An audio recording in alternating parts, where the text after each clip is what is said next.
Hey Denchbags, what's going on? It's Landon Remixes here, and welcome to my review of the debut album from the Australian pop star singer, I guess you could call him, Troye Sivan. This one's called Blue Neighbourhood. And while this one's been announced for a couple months, I actually wasn't as hyped to listen to it, and while I finally got some time to sit down and listen to this album caught me completely off guard with sounds that I completely didn't expect, a vocalist that absolutely blew me away, and lyric themes that I would have never expected to touch me in the way they did on this record. This album is by far the best album that I've heard in the month of December, and I'm just going to kind of explain why. So actually, before digging into this album, I had no idea Troye Sivan was gay, and he probably doesn't want to make that like a main theme. You can tell in his music because he's not afraid to use pronouns like he.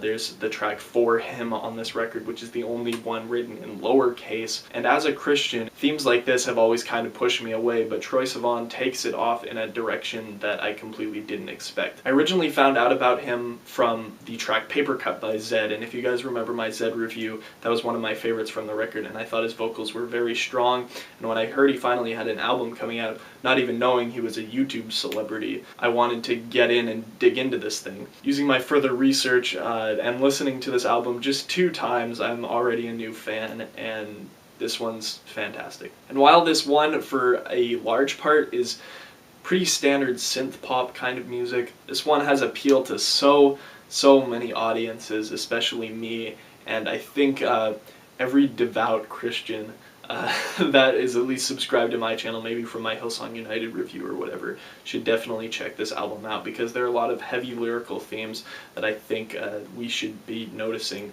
like on the track Heaven, where Troye says, "How can I get to heaven without losing a part of me?" referring to his homosexuality. And overall, while I've disagreed with that kind of lifestyle in the past, there are a lot of points to think about on this record, and a listener like me, this completely caught off guard and has made me think about a lot of different things about sexuality and faith and things like that. Of course, I'm still going to be a Christian after this album came out, but just a lot of different things to think about, and he puts it in a way that has made me think harder than a lot of other albums could have. While Sam Smith is pretty still closeted, I guess you could say, in his music, and while I don't actually like his music as much, I'm going to compare him to Sam Smith for a little bit. They're nothing alike, simply by the fact that Sam Smith is a lot less open about his lifestyle. Troye Sivan's a little bit more open about it, and although they have a very different vocal style, Sam Smith being more of a classically trained and Troye Sivan being a little bit more new age, I actually like Troye Sivan a lot more at this point, even though I do still dig Sam Smith. I just really love how open he is on this record, about his life, about heartbreak, about depression and things like that, and it's just absolutely insane the kind of content I'm getting on this album. Really mature lyricism, and even the vocals itself are pretty immense on this one, and I guess you could say I love this album. I'm just going, well, I've already talked a good chunk about the underlying of this album. I'm just going to point out a few of my favorites. There wasn't much I really disliked on this album, so you can probably tell where my rating's going to go at this point. On the track Fools, there's a little bit more of a future bass sound, and while I've heard a little bit too much of that sound in EDM, it's really awesome to hear this kind of sound in pop, and I really hope we get some more of this, especially since future bass is getting a little bit bigger in Australia with acts like Alice in Wonderland. If you remember, I didn't really like that one, but I really do like this one. This one is just so freaking catchy. There's of course Wild. Heaven was definitely one of my favorites, and the lead single Youth was pretty intense as well, bringing a little bit more of an electronic sound. But honestly, while I really don't want to focus on the production on this one, I think that Troye's vocals and his lyricism is very mature on this one, and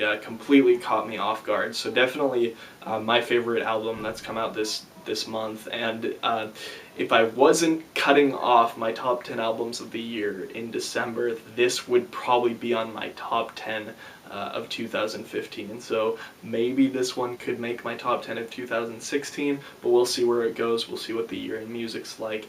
Anyway, I absolutely love this one. I'm going to give it a solid 9. There are a couple picks I have to give with it, but mainly on aspects of the production and I don't really want to go too much in depth on that because this album is just so powerful lyrically and vocally. Make sure to check this one out, guys. Let me know what you think in the comments. A lot of people are giving this, or at least people on YouTube are giving this pretty mixed reviews, but critics for the most part are giving this pretty high ratings, so I know I'm on the right track.